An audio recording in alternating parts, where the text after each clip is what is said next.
The global reaction to Wano alone pushed me to finally start One Piece. 1,000 episodes deep and decades into its legacy. And trust me, as somebody who was on the outside looking in just 8 months ago, I am so glad I gave it a chance. Because Wano isn't just my favorite arc, it's the reason I fell in love with One Piece. Samurai, time travel, cyborgs, dinosaurs, pirates, and sun gods. As this legendary anime crosses the 1,000 episode and 100 manga volume milestones, Oda doesn't hold back.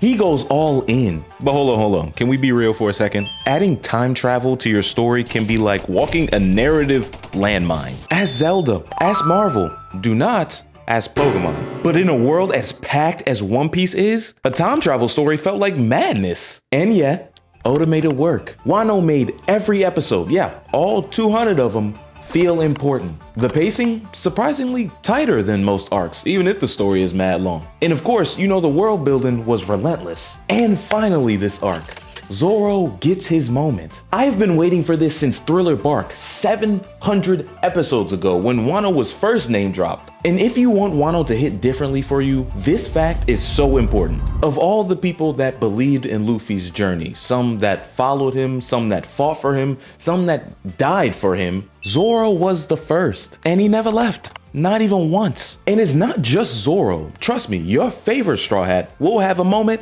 in this arc. I know mine did. But Wano isn't just about the jaw-dropping fights or the fluid animations or the 3D color palette. It's about dreams and how long you're willing to chase them. And that theme goes beyond the confines of a manga panel. It's the soul of the Straw Hats. It's Oda's dream of literally finishing One Piece. It's a theme that speaks to our dreams, the One Piece that we're all individually searching for in our own lives. And in the fictional world of Wano, dreams are carried by everyone, and they all have to wait for them. Luffy, Momonosuke, Kinemon, the citizens of Wano. Even the story itself feels like it's been waiting for this arc. Because this arc feels like something Oda's been building up for years. I mean, just look at all the filler episodes. So many of them were samurai flick spoofs. He's wanted to do Wano for the longest, and now that it's here, it's clear. It was worth the wait. After the Wano Kuni arc, it's clear that it's becoming a pirate world, but it might have always been that way. Kaido's villain role perfectly represents the cruel, savage lives of IRL pirates. And because of that, the stakes have never been higher, and neither has the body count. Oh yeah, and I forgot to mention, One Piece is built for streaming now, and I'll explain what that means for the future of the series real soon. And speaking of that, if somebody were to come across and ask me, why is One Piece still worth watching after so many decades of me not watching it? Best believe I'm pulling up that fight between Luffy and Kaido. Because this isn't just the next arc.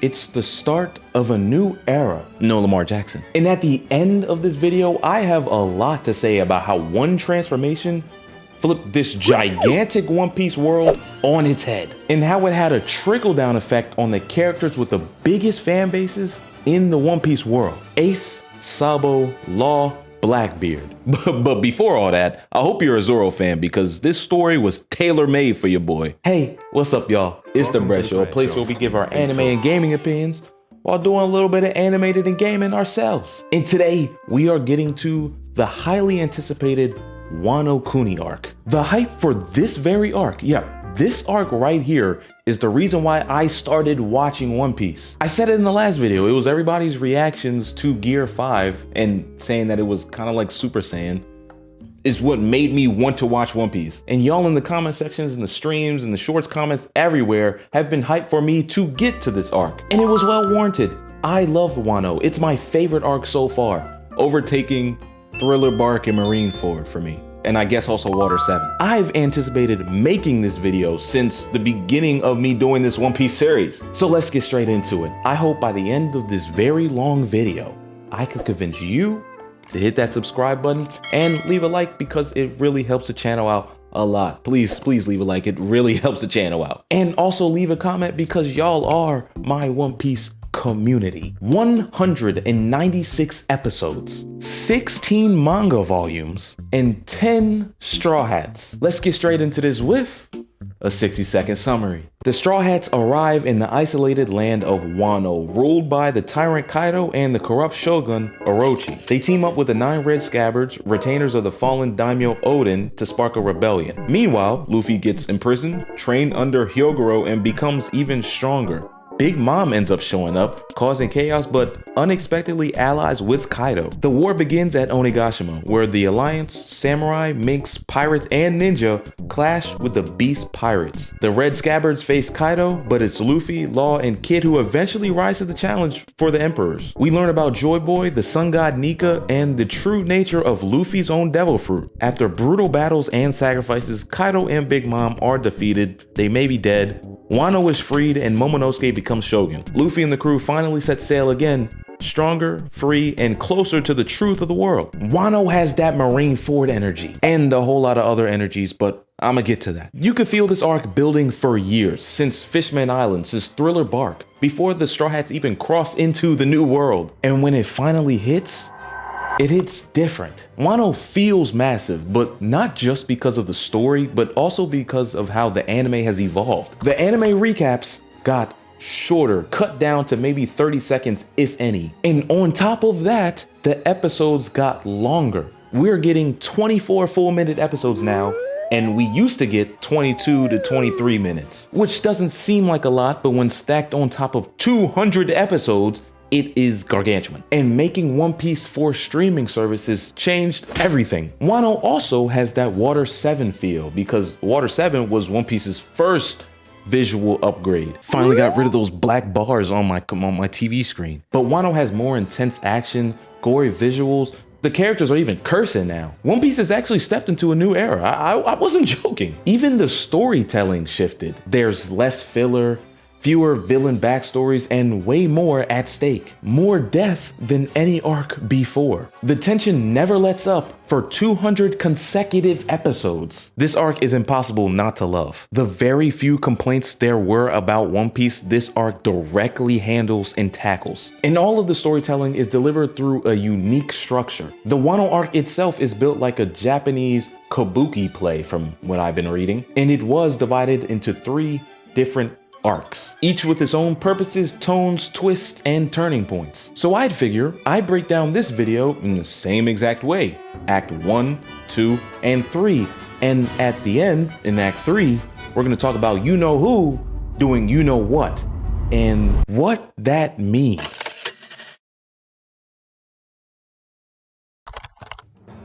When we first arrive in Wano, the very first thing that hits you is the animation. It's beautiful. The colors, the details, the way every frame feels alive. This is peak Toei animation. It instantly made me want to just sit back and soak it all in. I mean, I almost forgot to take notes for this video. Wano feels like Water 7 in this way too. A place with a distinct culture, corrupt undertones, and a society that's slowly breaking down apart under the pressure.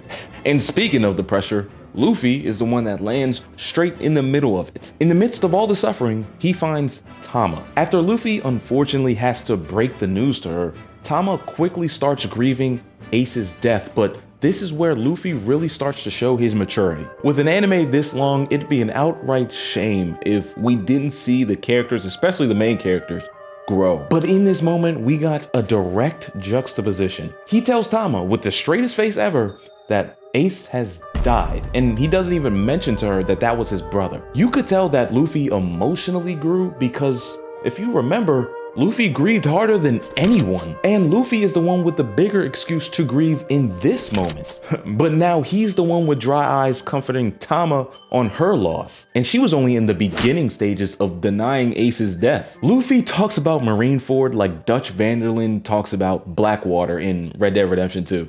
Something tragic happened back there, and you weren't really there for it, but it's okay. It's gonna get greater later. And also immediately going into Act 1, it was confirmation that this was going to be Zoro's arc. He was getting solo shots with the samurai vibes, the sword lore, and the real aura of a main protagonist. Wano has a theme of masking oppression with beauty, also similar to Water 7. You've got people being forced to smile with the smile fruit. Also, for the record, intentionally feeding people leftover defective smile fruits with bites already in them is absolutely insane work, Orochi, and I mean it. And just when you really start to uncover the filthiness of this society, that's when Kaido, the ringleader of it all, the mitochondria of this cell, shows up. I think it's interesting that later on in this arc, Kaido has a quote that he says, "Death completes a man." And when we first were introduced to Kaido,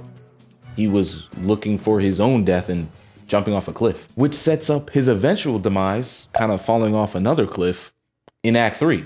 But we'll get to that in Act 3. But this sets the stage for a villain who's so strong that he's looking for opponents to just push him to the next level. Kind of like Saitama from One Punch Man or Perfect Cell from Dragon Ball, each of which are some of anime's favorite characters. Now, in Luffy vs. Kaido's first match, two things can be true. Luffy has shown that he's grown a lot since his fight with Katakuri, but he also gets done in one swing by Kaido. Kaido has shown that he's still leagues above Luffy, even after the events of Whole Cake. And I believe that this was a great move by Oda, because if Luffy had fought Big Mom in Whole Cake like he originally wanted to, win or loss, it would have taken away from the impact of this moment as his first clash with an emperor. It would have taken away from the sting of the loss, confused the power scaling, and would have ultimately taken away from his training session in Udon. And that shows that Oda planned this Luffy versus Kaido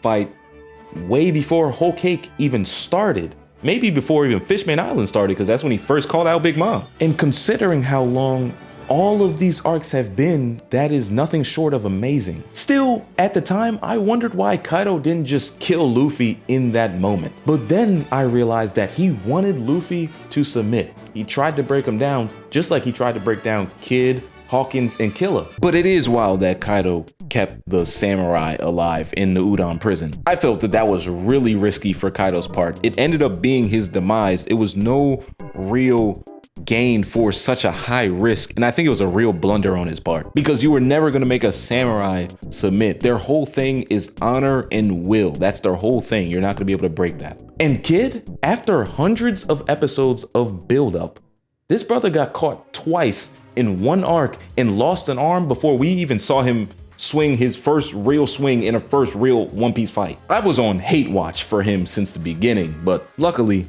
he proved me wrong eventually. Law is actually captured in this arc too, and for the first time in One Piece, we see him be a real captain to his own crew instead of being a co-captain to the Straw Hats. I assume he's always played the role of a captain, but this is the first time, the realest time, we're really seeing that on screen. He actually ends up escaping and frees his own crew without bringing any unwanted attention to the plan. He did all of this solely without the Straw Hats' help, or without them even knowing. Remember, back in the Punk Hazard Yin and Yang video, I harped on the fact that Law was always really close to the plan, sometimes too close to the plan. And before, when the plan crumbled, Law crumbled with it. But this time, maybe because of his journey and his growth after spending so much time with Luffy and the Straw Hats, he can really stick a move. He can save his crew and the plans when they get torched midway through. As a matter of fact, he's shown the ability to pivot many times in this saga. Yeah, Luffy getting captured, Big Mom and Kaido reuniting, Kanjuro's betrayal, the port getting destroyed.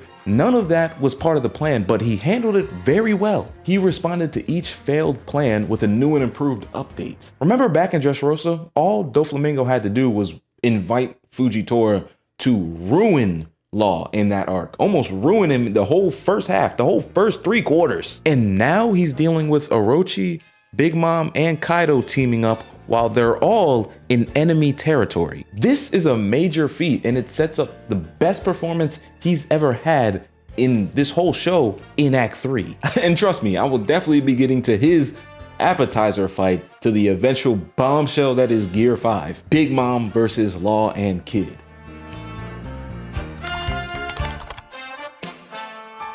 Oda knows how to get us invested into a new setting while introducing new characters, because sometimes that could be hard to do. By this time, we've been watching One Piece for a long time. There have been a lot of characters in, out, switched in and out, brought back. So as a writer or a mangaka, I could see how it would be difficult to get everybody to care about all of these new characters, specifically Odin and Momonosuke and Kinemon in this in this story. But the way Oda makes us care is he connects it to the overall One Piece story, specifically the bigger and familiar faces in the overall One Piece story. That Oden backstory touched on every important character in One Piece history: Blackbeard, Whitebeard, and Roger, Shanks and Buggy, even Frankie. It's like he's showing us a full web of the One Piece world, and right in the middle of it is Big Mom. I thought Big Mom showing up in Wano would have been the most satisfying Day X manga I've ever seen. You know how much of a writing narrative genius you have to be to make Big Mom the previous arc's big bad, the Day X manga in the next story? She showed up uninvited, she showed up unwanted, and I thought that would help the Straw Hats' endeavors.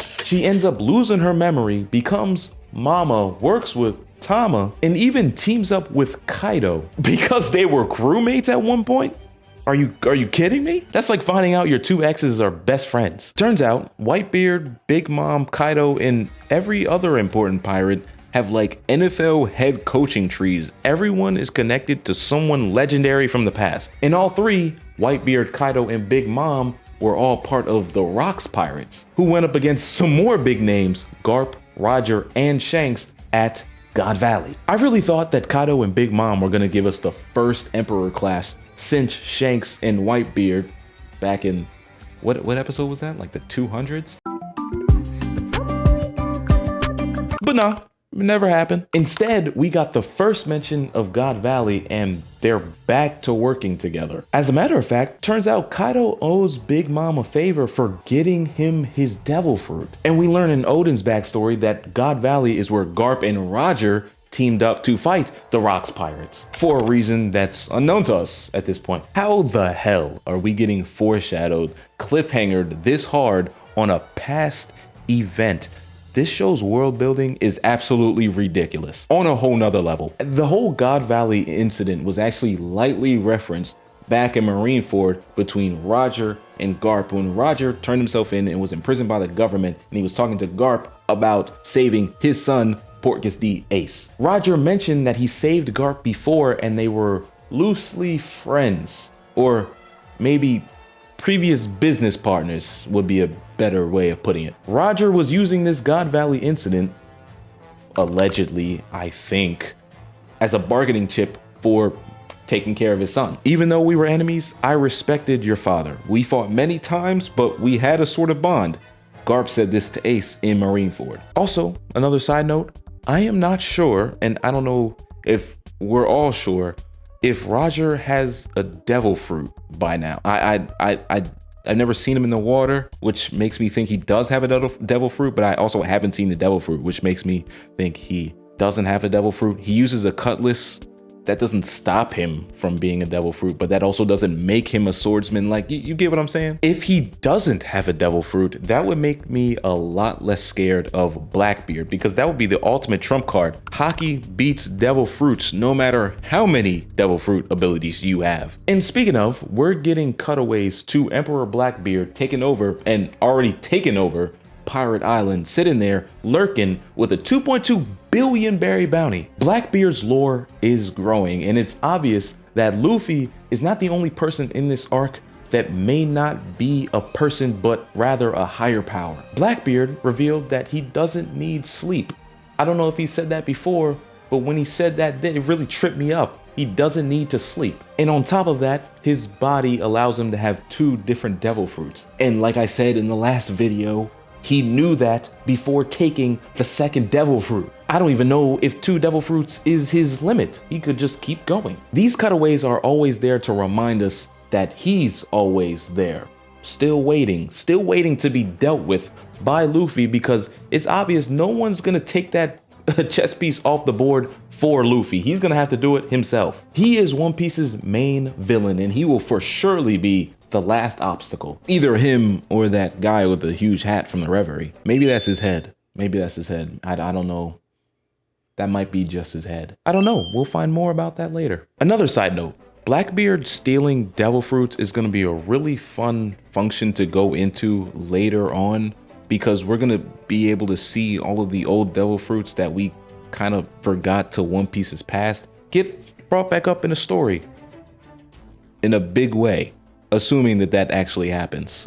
So this is kind of like a prediction on top of a prediction, like prediction inception, but I do think that will happen. As long as they pace it better than the Fourth Great Ninja War, I think that would be a legendary arc. And somebody asked me in the comment section, who is my favorite One Piece character outside of the Straw Hats? I told you my favorite Straw Hat is definitely Robin, but my favorite character outside of the Straw Hats is definitely Blackbeard, so I enjoy all these Blackbeard cutaways. And trust me, they are scarce. He's not my favorite character this arc though, because that belongs to Zoro. Because here comes him with his new sword, Enma. That fight with the weapon collector, that might be my favorite Zoro fight yet. Bro pulled out a scythe, lodged out of his own arm, and used that as his third sword, all in an effort to get his third sword, his actual third sword.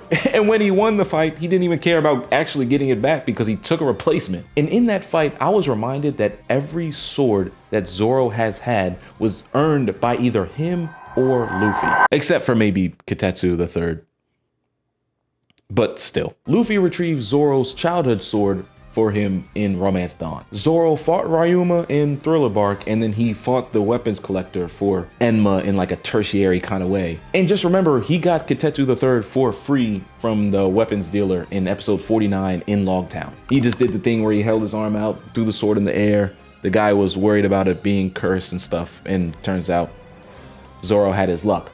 I think that scene comes up big in Act 3. We will get to that. That is my favorite theory in this whole video. But while all of this is going on, Luffy is locked up in Udon. As a matter of fact, he's locked up in Udon just like he was locked up in Alabasta, and Impel Down, and in Punk Hazard, and in Whole Cake. Oda loves prisons apparently, and he often puts Luffy inside of them. But Luffy always turns it into a training arc. He's not tripping, he's in good spirits the whole time. He uses his time in the pen to get better. And trust me, he's been in much worse pens than Udon Work Camp. He builds alliances, he meditates, and he gets ready for war. Basically, he does whatever he can do in the situation he's in, no matter how down he is. And at the end of Act 2, Yasui's death hit hard, and the way Oda was able to use this moment hit even harder. It's rare for a character's death to make this much of an impact with how little we actually known the character, but that's exactly what we're seeing in this moment. We didn't know him for long,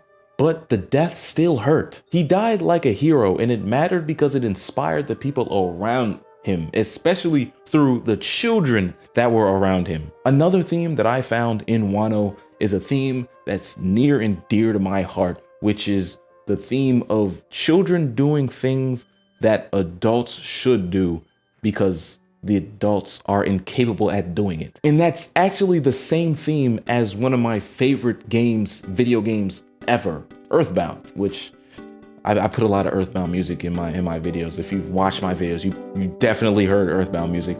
If you haven't played Earthbound, find some way to play it. Okay, we're done with the unwarranted Earthbound plugs, my bad. But yeah, that's a theme in Wano and also a theme in Earthbound. Kids stepping up when the adults should step up, because the kids have to step up because the adults are too incapable or just they don't want to. And that theme is actually helped by the time travel aspect of all of this. A lot of Oden's retainers were really young when this whole event started going down, but after the 20-year gap, they got on action immediately because they had to. And that brings us to the much anticipated Act 3.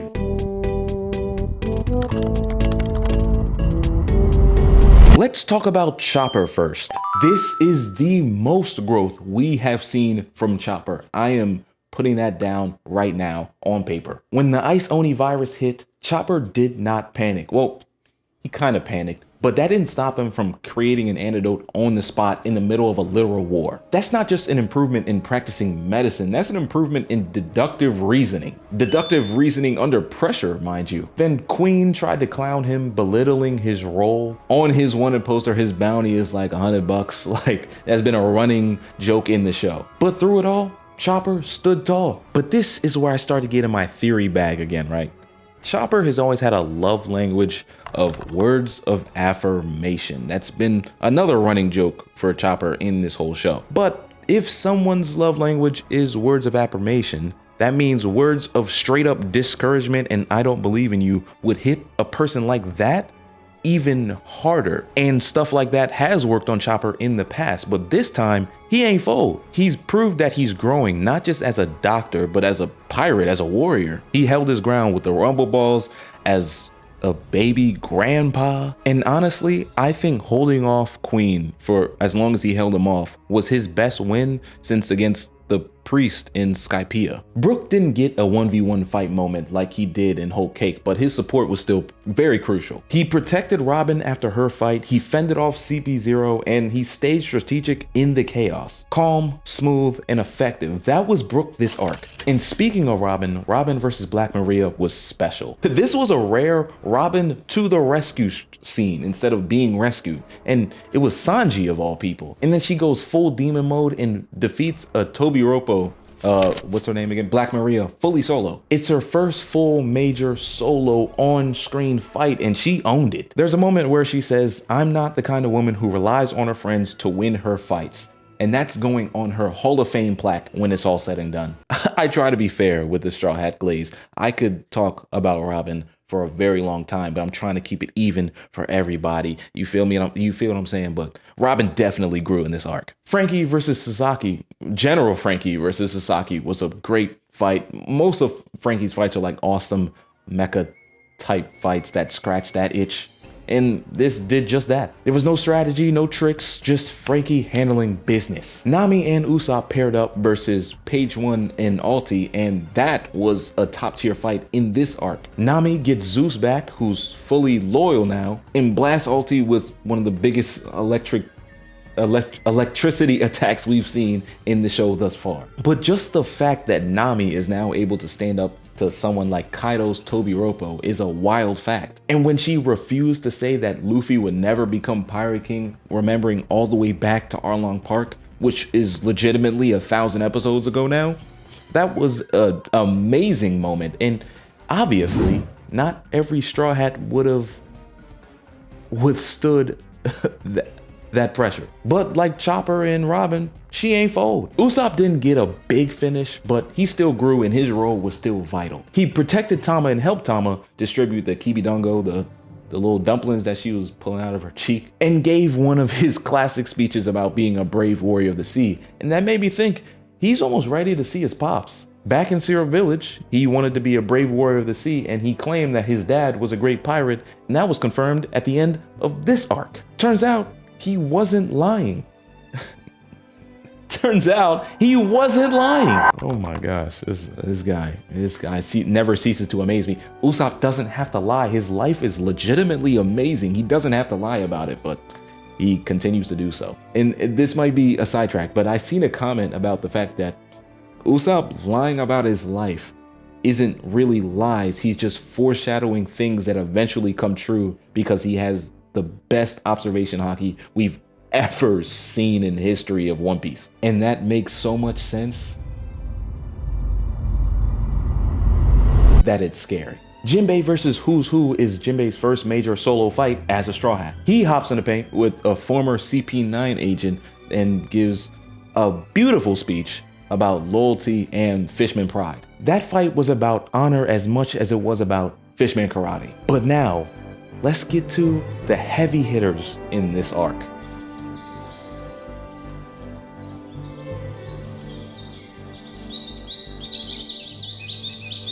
Starting off with Sanji versus Queen. This was a fight, yes, but it was just as much about identity. There's something in there about a comic book villain literally hiding their secret identity, but that's for a later video. See, look, you see it. Sanji is kind of like a comic book villain with the Germa powers. Identity. Later video. Sanji feared becoming a mindless maniac like his siblings are, and he found a way to accept the positives of the power without denying himself, without losing himself. He even asked Zoro to off him if he ever went crazy and lost his mind. That's how deep the struggle went. And the thing about that promise is that he didn't have to execute him at the end of Wano, but the thing about it is there's like looming promises in One Piece that haven't been fulfilled yet that are very scary. One made during Impel Down that I will get to later on in this video. But Oda doesn't forget promises like that. So I really do fear that Sanji is gonna have to get off, or that comedic relief between Sanji and Zoro will become like a real fight this time. But they're brothers, so I'm excited to see it go down, and I'm excited to see them make up after it goes down. But in the end, he blitzed the dance performing pop star queen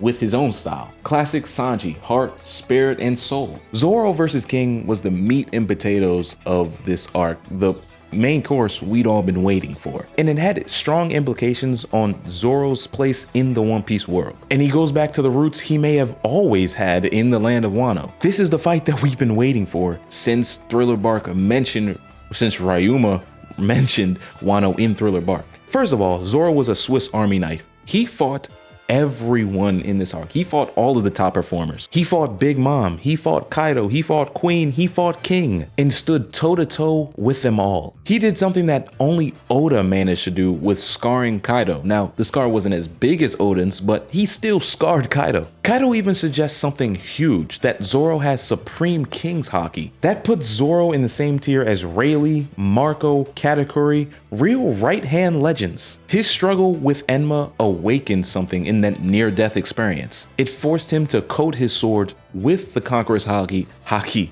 similar to how Goldie Roger did with his cutlasses. Or no, Goldie Roger only had one cutlass. And let's not forget the moment where Zoro blocked an attack from Big Mom and Kaido combined, saving Luffy's life. If that attack were to hit Luffy, there's a good chance that we might have not even gotten to Gear 5 in this arc. He literally fought off death, saw death knocking at his door after taking the recovery drug. All right, now, I might say something crazy here, all right? This is the theory that I was really excited about. In my personal opinion, instead of it being a hallucinogenic drug nightmare that he got, that was the vision that he got when he was near death's door, I think it might have been Enma or Kitetsu III in like a soul Zanbakuto Bleach kind of way. I think he just saw his sword, most likely Enma or Kitetsu III, personified. I would think it's Kitetsu III because that was the cursed blade that the guy in Logtown was so worried about. Just food for thought. Either way, Zoro got up fighting. He earned every berry in the bounty multiplier he got at the end of this arc. And his fight versus King was a great way to end this whole Wano arc for Zoro. Big Mom versus Kid and Law was a clash of titans, 3 of them to be exact. This was both Law and Kid's best fight, period. This was Kid's really only fight, but this was Law's best fight, period. Maybe even their best moments of the show, regardless of a fight or not. Law coats his sword with devil fruit powers instead of Haki, and Kid makes like a giant mecha thing. And I'm about to have a Dragon Ball Z style solar flare destructo disc argument. Why can't Law just rip out everybody's heart instantly? Like, why is that something he's not able to do? He coats room with his sword, yes, but why can't he just cut everybody's heart out? Like, seems like an unstoppable plan. Like, we saw it once and then he just never does it again. Caesar was a huge villain at the end of an arc before, and then he got reduced to comedic relief because he had his heart literally in his hands. And also, another side note on top of a side note, in my whole cake video, I said that I didn't think that Big Mom was an actual bad person. I just thought she was an obstacle. I didn't think that she was immorally bad. Like, yeah, she was overprotecting Mom. She took people's souls, but I don't think that sounds crazy to say, but she gave them back. Like, I don't think that she was an actual evil person. And I think that was proven this arc. Even though she lost her memory, she was able to remember that Tama treated her well. She was poor and still gave Big Mom her share of food, and Big Mom took that to the heart and loved her for it and defended her from the Tobiropo for it. All I'm trying to say is that Big Mom isn't as evil as people may think, and she seems to have an honor and justice code. But this arc between Law, Kid, and Big Mom proved one thing. Of all of the worst generation rookies, the supernova rookies that hit Sabaody Archipelago, only 3 of them matter. I don't believe Zoro had a bounty over 100 mil at the time, so it just leaves the 3, Kid, Law, and Luffy, who are all here in this moment. Everyone else is out the picture. Luffy versus Kaido though, That was the point of it all. This was the reason to watch One Piece a decade late. This arc is about never giving up on your dreams, no matter how long it takes. And Luffy keeps coming back again and again and again for this fight, with a new trick up his sleeve every time. He learns to infuse his attacks with Conqueror's Haki on the fly. Luffy has never had one central mentor that was able to follow him around and teach him the ropes and everything. He just had mentors here and there to help him in the pockets of time he had time to learn. And mix that with a good memory of their words and pure instinct. And Luffy had amazing moments in this arc before even getting to Gear 5. When he walked past 2 emperors to talk to Kinemon and peel him off the ground, bloodied, battered up off the ground, that was an amazing moment. Luffy is once again showing how smart he is when it comes to fighting, additionally to how much he's grown emotionally, like I said in the beginning of this video. He's learning to infuse things with Conqueror's Haki, he's learning how to use different forms of Haki, all without having that central teacher. And he's doing it on the fly in the middle of a fight. Luffy versus Kaido on the rooftop was more than just a battle. It was another showcase of Luffy's grit and determination, a culmination of all of the unwavering faith that everyone has put into him. The Straw Hats fully trusted him, and his presence on the rooftop, no matter how many times he lost, gave everyone hope, even people who weren't Straw Hats. In the first clash, Luffy got checked. Raw strength is not enough. Future sight is not enough. He got chin checked to the floor. He went to Udon, trained, came back with newfound mastery and resolve. He can punch Kaido without even touching him. This time he can now punch Kaido and also take a hit, all with a smile on his face. But yet, even with all that, it still wasn't enough. Kaido's strength remained and stayed overwhelming, but no one, and I repeat, no one gave up hope. From Yamato to Momo to Sanji and Zoro and to Nami, most importantly, they all believed that if anyone could peel themselves up off the ground by their own bootstraps, it was Luffy. That belief and that spark set the stage for something greater. And while Gear 5 had yet to be awakened at this point, technically, the world was already preparing itself for something legendary. I felt nothing when Luffy lost the first 2 or 3 times to Kaido. We've seen him lose multiple times before. He lost multiple times to Crocodile. Did he lose multiple times to Doflamingo? No, I don't think he lost. I don't think he lost once to Doflamingo. I don't think so. But regardless, I've seen him get beaten down worse than Kaido beating him down the first couple times, and I knew that Kaido did not earn those first couple wins. Basically, I knew it was going to take a lot more than that to down Luffy for more than like a few minutes. I did feel something. I did feel sadness when the news was going around each time that Luffy had lost. Everyone's hearts dropped, and for a second they felt sadness and despair before hyping themselves up back on the fact that, you know, Luffy not about to lose, like, come on now. And then the Cypher Pole agent interferes and distracts Luffy, kind of nicks him a little bit, kind of the same way that he was in the fight versus Katakuri.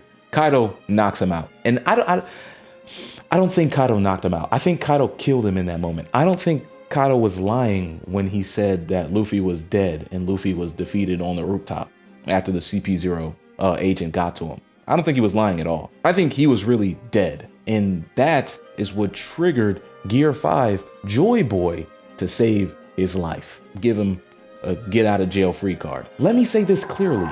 Gear 5 saved Luffy's life, or rather, Joy Boy saved Luffy's life. I mean, let's be real for a second here. Luffy walked on top of Zunisha. Zunisha was not tripping, like at all. The moment Luffy died, I think is the moment Joy Boy awakened. The dormant Joy Boy inside of him awakened. And that person that we saw that was Joy Boy or Luffy wasn't either 100% Joy Boy or Luffy, but rather a mixture of the two, in my personal opinion. Gear 5 is Luffy's peak form. It's a mythical Zoan fruit, not a paramecia like we had originally thought. The Gomu Gomu no Mi is actually the Hito Hito no Mi, modeled Nika, the sun god, freedom incarnate. Gomu Gomu no line, though, is gonna always hit harder and be more of a classic than Hito Hito Mi. Come on now. Let's be real here. Pump the brakes. But this fight turns cartoonish on purpose. Luffy becomes more ridiculous than he already is, and more importantly, unpredictable than he already is. Oh, you don't believe me? He flew into Kaido's mouth, reached his hands through his corneas, grabbed his nostrils, and launched himself out his mouth. And we saw that. That was the apex moment of this 200 episode fight. Somebody reaching hands through the corneas of your eyes who's the guy from the SpongeBob episode? The Strangler from the SpongeBob episode. If you know, you know. But yeah, Nico the Sun God. Luffy is a god now. At least I think, because the Will of D is said to be the enemies of the god. So that's like a direct conflict going on within him. But like I said, I don't think that that person that we seen with the white hair and everything was either Luffy or Joy Boy. I think it was like a mixture of the two. But yeah, it says the freedom incarnate. It is freedom itself, whatever it is. And turns out it was all in the fruit. I thought it was the hat. Maybe the hat is still special. Or maybe the hat is just symbolic, but turns out it was in the fruit.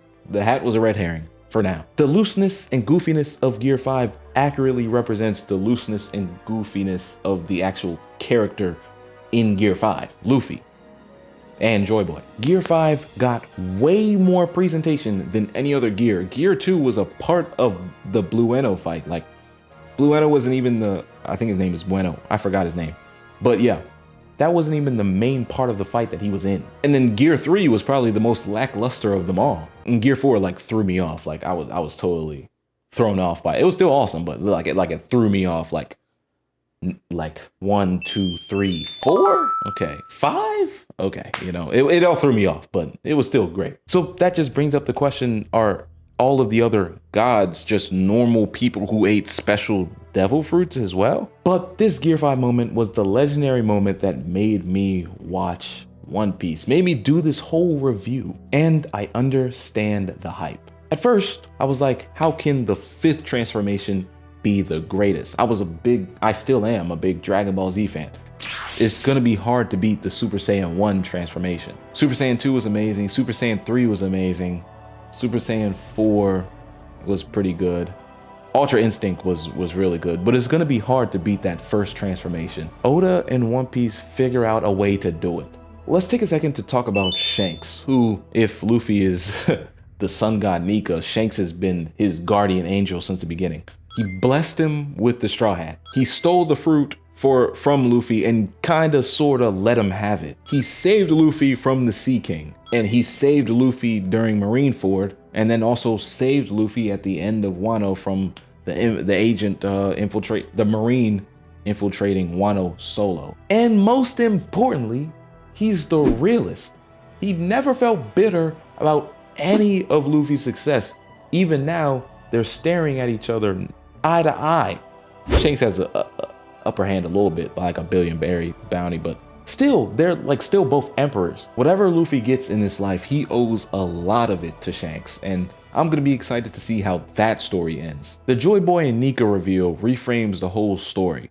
Did Garp or any of the other Marines know about the importance of Luffy's devil fruit that they all knew he had? The Marines at least knew of Luffy's existence since Romance Dawn. If the Gum Gum fruit was stolen, and you see somebody with the Gum Gum powers, and you know that that's actually like the Joy Boy fruit, like, get on that, like, kill him before he even leaves East Blue. Like, I feel like that was just a blunder on their part. And is Gear 5 what happens when a devil fruit awakens? Or is it something beyond that? And it just raises even more questions. Are other gods just devil fruit users?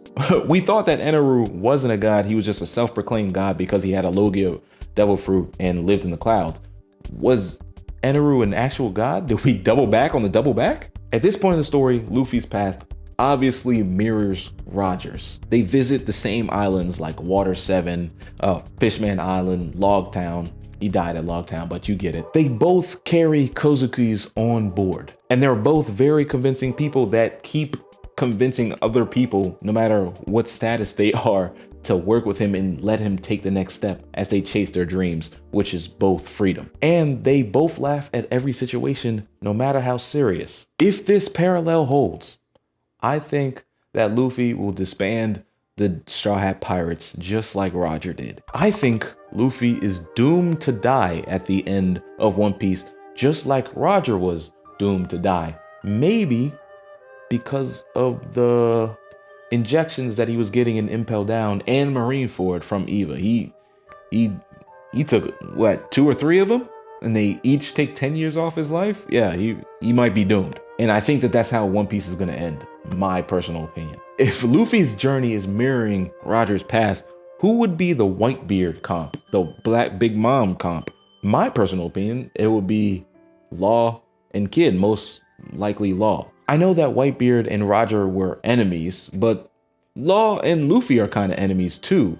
But at the same time, Roger also worked with Whitebeard, who was his enemy, and Law also worked with Luffy, who is his enemy. I don't think it's totally far off that Law is playing the role of Whitebeard.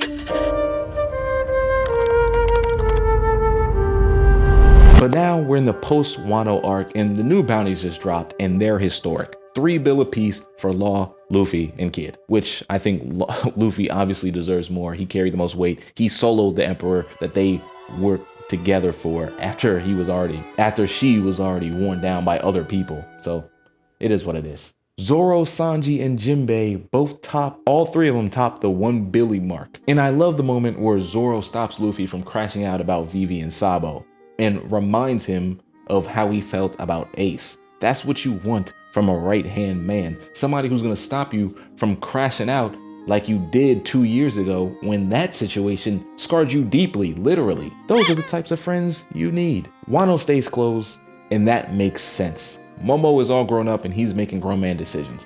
Wano needs to be open, yes, for Joy Boy, who he knows already came, but it needs to stay closed because Wano just isn't ready yet. Like, it's been war torn.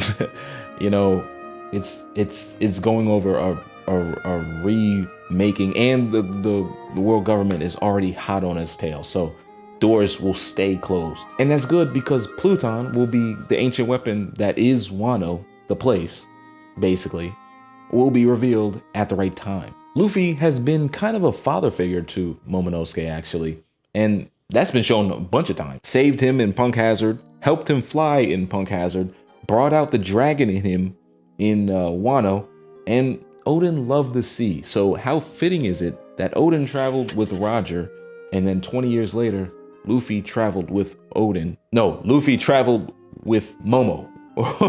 Yeah, mixing the names up, but you get it. Those are parallels with their stories. I thought that was nice. Yamato stays behind and doesn't join the crew. That doesn't surprise me. What surprised me is that Luffy was even serious about the offer of Yamato even joining the crew.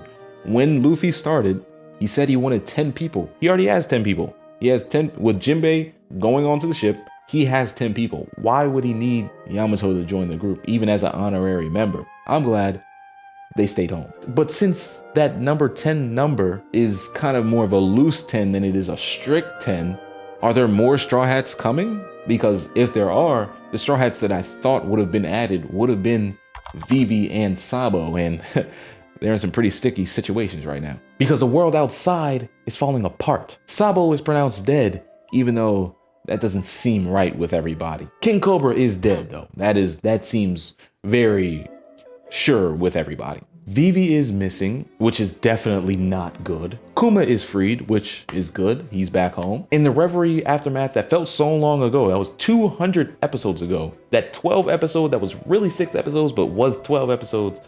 All that aftermath is showing its ugly head. It feels like another Marineford is on the horizon. Sabo escaped death twice already. Can he do it a 3rd time? We still barely know who Dragon is, but one thing is clear, is that if Sabo really did kill King Cobra, Dragon would not stand for him and stand behind his decisions. He might not care who his kid is, but he's got a code, he's got a moral code. Can't blame the man for that. Then there's Buggy, and somehow, Buggy became an emperor. This is the 3rd luckiest man in One Piece history, with the first 2 being Luffy and Blackbeard in that order. I don't know how Buggy's story ends, but I am super excited to find out how it ends, and I think it'll end parallel to Shanks' story for obvious reasons. The warlords are gone, the government is in chaos, and the government's ranks have been hit, and now it's a pirate's world, but it may have always been that way. What Luffy is doing in Wano is more than Blackbeard has ever done. This is the first time in the whole One Piece show that I feel that Luffy has surpassed Blackbeard. Luffy is for real an emperor now, and he's beaten 3 emperors on his journey. Big Mom, Kaido, Buggy. I thought Kid would be the main choice for emperor for sure, maybe even Law. But even though the choice of Buggy surprised me, I should have saw it coming. Like, I just should have saw it coming. But what will Big Mom and Kaido's crew do now? Most likely, they'll just be victims to Blackbeard as he either recruits them to join the crew or just takes their abilities, which is probably what he's gonna do. I hope that Big Mom and Kaido stay dead. They fell into lava. I think they're dead, but it's not confirmed. And also death is very rare in One Piece. Either way, any sort of decommissioning would be a fitting end to both of their stories, I believe. And we already got a Big Mom return. I don't think we need a second one. Another side note, what the hell has Shanks been doing this whole time? He's been moving in silence, but like super silence. Laugh Tale is on the tips of our tongues. 3 out of 4 road poneglyphs were found. We found one in Cake Island, Zoe, and Wano, and the last one we saw in Roger's flashback was in Fishman Island. I don't know if it's still there because the Straw Hats went to Fishman Island and they didn't see it. And I don't think that fact will be as important anyways because I don't think the One Piece is in Laugh Tale. I think Laugh Tale is a red herring. The government knows more than all of these pirates do. The 5 elders definitely knows more than anybody does. And the gods for surely do. Whatever the One Piece was, they probably moved it to Marie Joie, or maybe Blackbeard gets to it first and moves it to Pirate King. Whatever it is, I think Laugh Tale is the biggest red herring in One Piece history. It could be in Laugh Tale. I don't think it will be. That's just my personal hunch. Pluton is in Wano. Pluton ends up being Wano. So, according to grammar, we got a person, place, and a thing. The person is the ancient weapon Shirahoshi. The place is Wano. The last ancient weapon should be a physical thing. Animals also include the thing category from what I learned in grammar school. So it could be an animal. Maybe Zunisha, or maybe something else. Maybe the treasure in Marie Joie. Maybe that's the 3rd ancient weapon that Doflamingo was talking about. Maybe it's the Straw Hat Stone. I don't know. These ancient weapons have been super unpredictable. And the Sabo situation and the Kobe kidnapping eerily remind me of the Ace situation that happened in Marineford. So I think another Marineford style war is coming. It's being set up perfectly. And again, we still haven't heard from Whitebeard's illegitimate son. That is gonna be, he's gonna show up huge. He's getting the Blackbeard treatment. Trust me, he's getting the Blackbeard treatment. He will be huge. And for the whole Kobe kidnapping thing, anybody who gets kidnapped by Blackbeard ends up being an explosive situation beyond anybody's imagination. We also seen Yasop's dad. Like I said before, Usopp was not lying about his dad being a great pirate. You couldn't believe anything Usopp said. So the fact that he was actually telling the truth in that moment, was crazy. That makes me want to meet up with Shanks even more. Usopp's original dream was to become a brave warrior of the sea, but I was like, how do you measure that? That's not like a measurable goal. And if it was a measurable goal, he's definitely surpassed it ever since, Dressrosa? He surpassed it? But now that we've seen Yasop, I think the measurable goal is meeting back with his father and him sitting eye to eye with his father as a Straw Hat and his father as a red-haired pirate. To hear Usopp talk about his father, you have to go all the way back to Syrup Village. Syrup Village. He doesn't mention his father at any other point than that. And then at the very end, Luffy reveals his dream to his crew, but not the audience. And it got me thinking, what could the dream possibly be?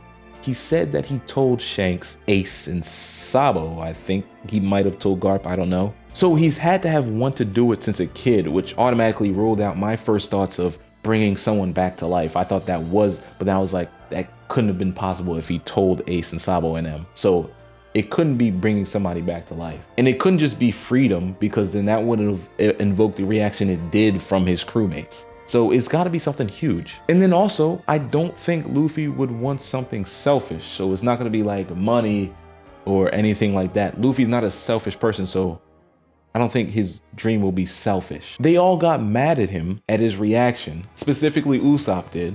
So it made me think that he wished for something like ending the era of pirates totally, or ending the world government totally. That's the only thing that I could think of that would have garnered a reaction like that. And this is a section I have for residual comments that I didn't have a space for in this video, but I wanted to make them known. Number 1, does Ace have hockey abilities? Can Ace use hockey? I don't think we've seen that.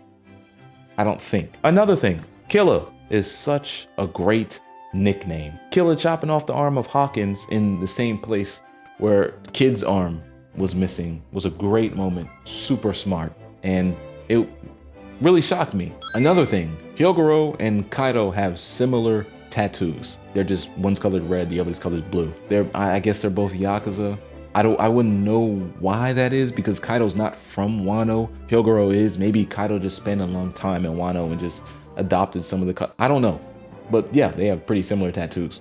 And that never got brought up. I thought that was gonna get brought up. It never got brought up. Cypher Pole, you went from being the big bad in One Piece's like most critically acclaimed arc ever, Water 7 Enies Lobby, and you were just straight up annoying this arc. Cypher Pole was annoying this arc. They were annoying. They failed at everything they tried to do. They failed at killing Luffy. They failed at retrieving Robin again. And they just messed with the results of a fight that was the best fight in One Piece history. Cypher Pole was straight up annoying. They were annoying. That was probably purposeful. I hope it was purposeful. Their existence was just annoying. And then also did a little bit of math. Wano is 18% of One Piece after it's completed. Before it's completed, Wano is 24% of One Piece. That's ridiculous. And that ends this long video. It is nighttime outside. It is dark outside. But I love doing this video. I love y'all. I love talking about One Piece. I love watching One Piece. I'm gonna get back to watching One Piece after this video is done. Hopefully by this time, I convince you. Hit that subscribe button. Please check out the streams whenever I'm streaming on the weekends. I'm gonna start a Pokemon Soul Link Nuzlocke thing with Jeffrey DX every Wednesday. Watch out for the midday streams on Sunday and Saturday. I haven't been able to because I've been really working on these One Piece videos, so bear with me here. I hope I convince you to hit that subscribe button. Please hit the like button. If you are watching this long, this is a long video. If you are watching this long, I guarantee you will like all of my other videos. So yeah, spread love, give inspiration in all you do. Check out the Fourth Branch. It's a gaming channel I have. We got IRLs and gaming videos with me and 3 of my other friends. Spread love, give inspiration in all you do, and peace out. Welcome to the Show. Day 2.